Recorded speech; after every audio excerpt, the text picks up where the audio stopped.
Assalamualaikum warahmatullahi wabarakatuh. Perkenalkan, nama saya Ainyanti Fitriani dengan NIM 2481070062.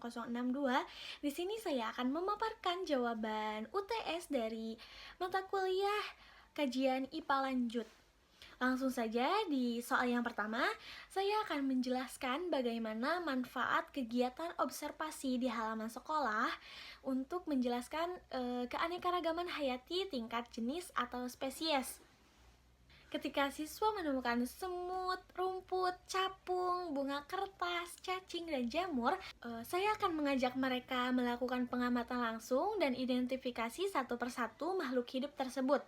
Siswa diberi kaca pembesar dan buku catatan lalu diminta mencatat perbedaan bentuk, warna, perilaku, serta tempat hidupnya. Setelah itu, mereka berdiskusi dalam kelompok kecil, misalnya dengan pernyataan, apakah semua semut sama atau apakah semua rumput itu jenisnya sama. Dari situ, saya memperkenalkan istilah spesies. Spesies yaitu kelompok makhluk hidup yang sejenis tetapi bisa memiliki perbedaan ciri. Saya juga akan menunjukkan bahwa di dunia ini ada ribuan jenis semut, rumput, dan jamur meskipun terlihat mirip. Untuk kegiatan kreatif, siswa bisa menggambar variasi bentuk semut, rumput sebagai contoh perbedaan spesies. Saya tekankan bahwa setiap spesies memiliki peran penting dalam ekosistem seperti cacing yang menyuburkan tanah atau jamur yang mengurai kayu lapuk. Semakin banyak spesies, maka ekosistem akan semakin seimbang dan stabil. Untuk urutan makhluk hidup dari yang jumlahnya terbanyak sampai sedikit, ada jamur, semut, rumput, capung, cacing, dan bunga kertas.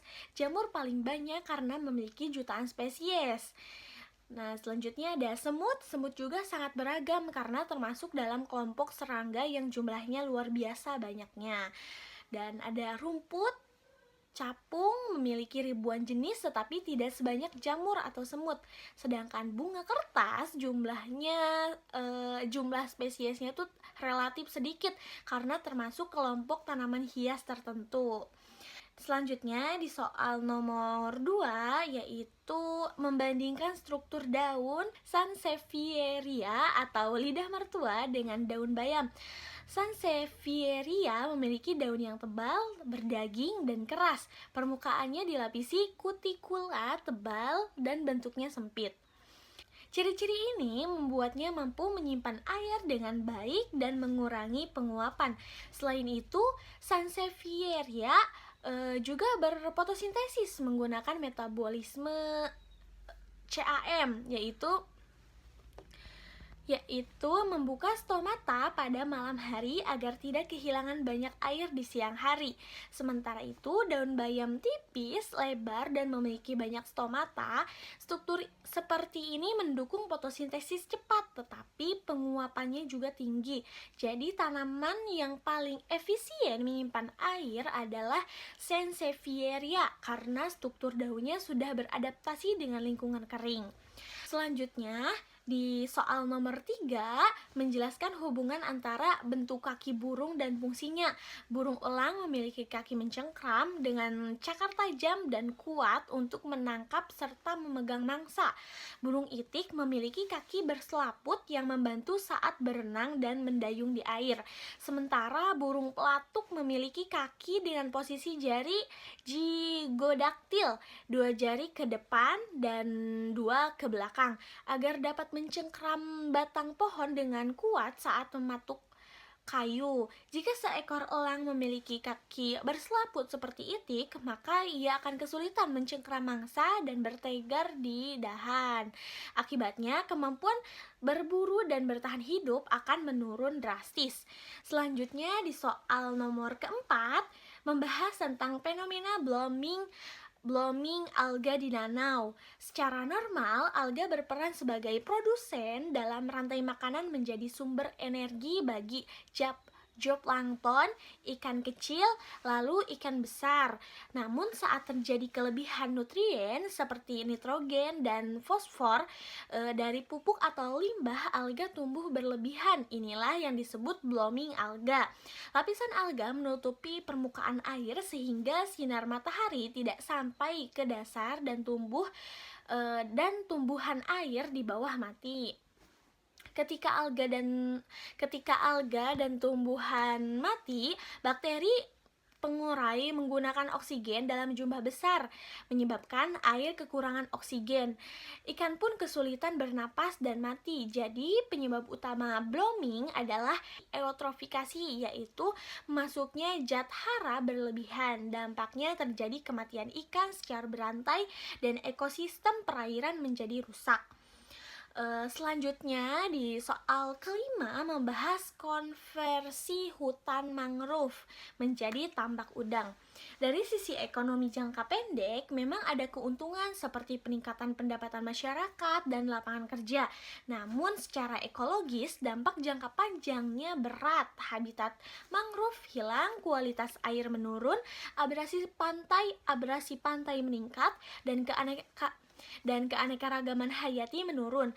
Sebagai solusinya, sistem silvofisheries atau silvoaquaculture, yaitu menggabungkan tambak udang dengan kawasan mangrove.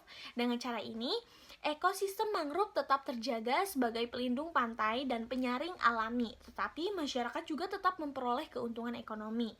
Inilah strategi kompromi yang berkelanjutan. Selanjutnya di soal nomor ke-6 tentang fungsi usus buntu. Secara ilmiah, usus buntu bukan organ yang tidak berguna. Faktanya, organ ini berfungsi sebagai penyimpanan bakteri baik yang membantu menjaga keseimbangan mikrobiota usus dan mendukung sistem kekebalan tubuh. Untuk menjelaskan kepada siswa SD, saya akan menggunakan analogi sederhana. Contoh analoginya tuh seperti ini. Tubuh kita itu seperti kotak. Ketika terjadi banjir besar atau yang bisa dimaksud diare, banyak warga baik itu dianalogikan sebagai bakteri baik ya yang hilang. Nah, usus buntu itu seperti tempat persembunyian khusus. Setelah banjir selesai, mereka keluar lagi untuk membantu memperbaiki kota.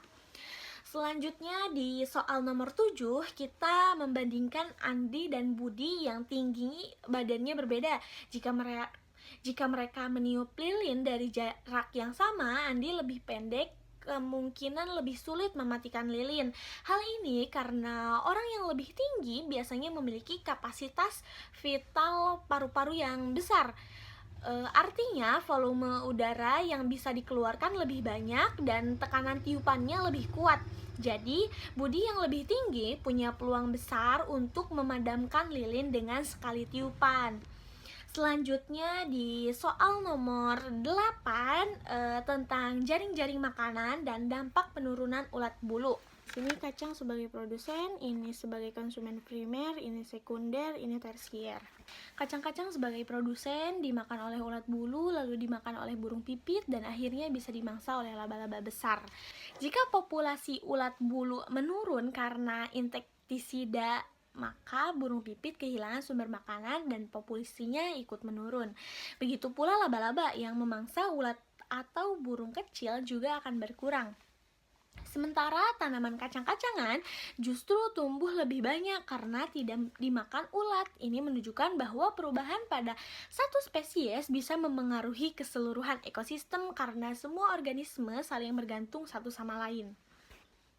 Selanjutnya di nomor 9 membahas tentang perbandingan sistem pencernaan sapi dan manusia.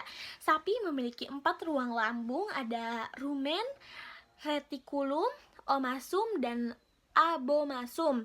Di dalam rumen terdapat mikroba yang menghasilkan enzim selulase untuk mencerna selulase dari rumput.